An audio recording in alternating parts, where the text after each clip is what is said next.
त्याच्या घरात प्रभू रामासारखे, सीताईसारखे, भरत लक्ष्मणासारखे मुलं जन्म घेतात. म्हणून राम राम घ्यावा.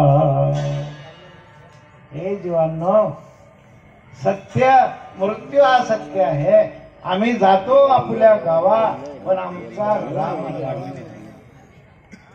मग गाव आता रामराम घ्यावा तुम्ही असा डबल रामराम म्हटला, आम्हाला डबल उपदेश केला, तर तुम्हाला परत यायचं नाही का? म्हटले नाही. आता तुमची आमची हेची भेटी.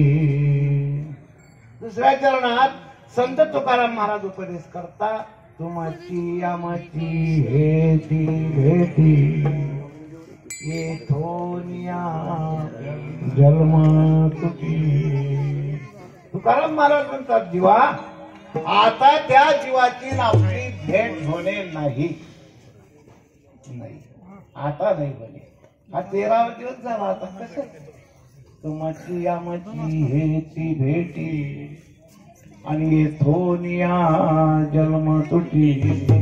आता याच्या पुढं आम्हाला कोणता जन्म भेटेल हेही आपल्या हातात आहे. संत म्हणतात, अरे जन्म घेणे लागे वासनेच्या संग. जन्म घेणे लागे वासनेच्या संग.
जन्म घेणे लागे वासनेच्या संगे, त्याची झाली अंगे हरे रूप. अंतकाळी जी वासना झाली तो जन्म प्राप्त करून घेता येतो, असं संतांचं नाथबाबाचं म्हणणं आहे. संत आपल्याला उपदेश करतात. म्हणून येथोनिया जन्म तुटी. 2 चरणाचा अनुवाद झाला. जगद्गुरु तुकाराम महाराज म्हणतात, जीवाकडे प्रार्थना केली की हे जीवांनो, आम्ही संसार करत असताना आमच्या हातून काही अपराध झाले असतील, काही चुका झाल्या असतील, तर हे जीवरूपी देवांनो, हे मनुष्य प्राण्यांनो, जाता जाता माझ्यावरती दया करा. अभंगाच्या मोबाईलच सांगतो आपल्याला, भाऊ खोटं बोलत नाही.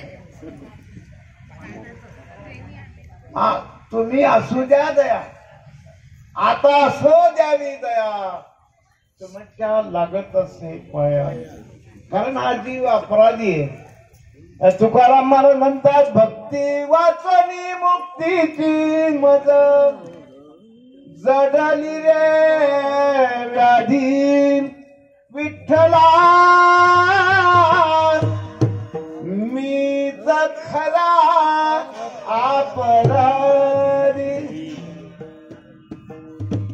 तुम्ही आपण अपराधी आहोत. संसारामध्ये तुमच्या आपल्या हातून अपराध झालेले आहे. म्हणून आता सो द्यावी दया, तुमच्या लागत असे पाया. काही विनंती आहे जाणाऱ्या जीवाची. सगळ्या जीवाला उपदेश करून जाते हे 3रं चरण. त्यांच्या पाया पडून सांगतो की आम्ही काही तुमच्यावरती उलट सुलट बोलला असेल, तुमच्यासाठी काही खोटं केलं असेल, कोणाशी झगडा वाद केला असेल, तुमच्या लागत असे पाया. तुमची आमची घेती भेटी येथोनिया विठोबा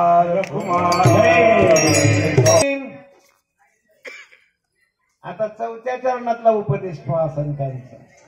येता निज धामी कोणी.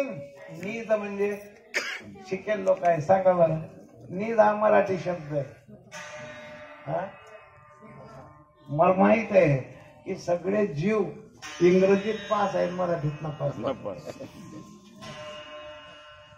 नीज हा मराठी शब्द आहे. नीज म्हणजे जवळ. येता निज धामी कोणी. धाम म्हणजे घर, धाम म्हणजे गाव. अगदी जवळचं गाव, जवळचं ठिकाण कुठे आपलं. आपण म्हणत ते काय हे घर कशाचं, आमचं घर तर ते आहे. येता निज धामी कोणी. प्रत्येकाला जायचंय निज धामाले. निज म्हणजे जवळचं धाम, जवळचं गाव, जवळचं माहेर, तुमचं आपलं घर अगदी जवळचं. निज म्हणजे जवळ.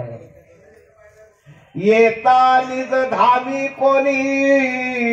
विठ्ठल विठ्ठल बोला.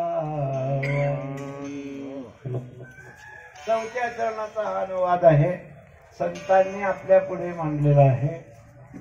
जर तुम्हाला यायचं असेल, ज्याने याचं नशीब निज धामाले, त्यानं नाही म्हणलं तरी चालेल. पण येता निज धामी कोणी. विठ्ठल विठ्ठल बोलावा. का विठ्ठल विठ्ठलच काऊन बोलावे, एवढा काऊन दंडक दिला. कारण या देवासारखा देव जगाच्या पाठीवर दुसरा नाही. दुसरा देव नाही असा.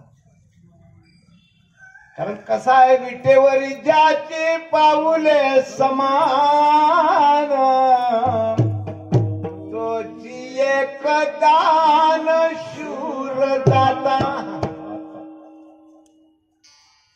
अहो तुवा संकादिकाचे निमाने सायुज्य सौरुसो केला पुतने. जे विषयाचे निस्तन पाने मारूवाली. माऊली माऊली म्हणतात. जे मावशी एंडो सल्फानचे रोगडचे डब्बे घेऊन आली देवासाठी, तिथे का मुक्ती द्या का ह्या देवानं. तिथे साविज्य पद मुक्ती प्राप्त करा असा देव नाही जगाच्या पाठीवर. त्या देवाचं नाव आहे विठ्ठल विठ्ठल बोलावा. काय गोड वर्णन आहे.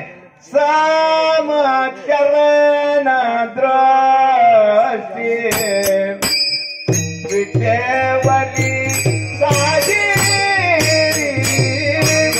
समचरण द्रष्टी विठेवरी साधी.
कोणी श्रीमंत या, कोणी गरीब या, कोणी नर या, कोणी नारी या, कोणी अज्ञानी या, कोणी ज्ञानी या, सगळ्याले सारखं देणारा.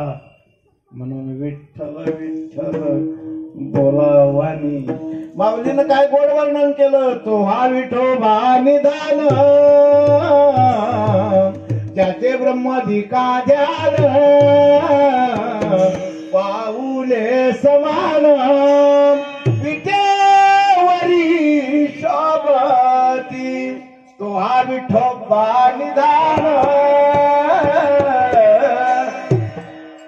काय माऊलीनं गोड वर्णन केलं म्हणून विठ्ठल विठ्ठल बोलावाली तुकोबाराय म्हटले येता निद धामी कोणी विठ्ठल विठ्ठल बोलावानी जर का असा देव नाही जगाच्या पाठीवर त्या देवाचं नाव विठ्ठल विठ्ठल आहे विठ्ठल विठ्ठल बोलत असताना या जीवाला सुख प्राप्त होईल यात संशय नाही या जीवाला देव होता येईल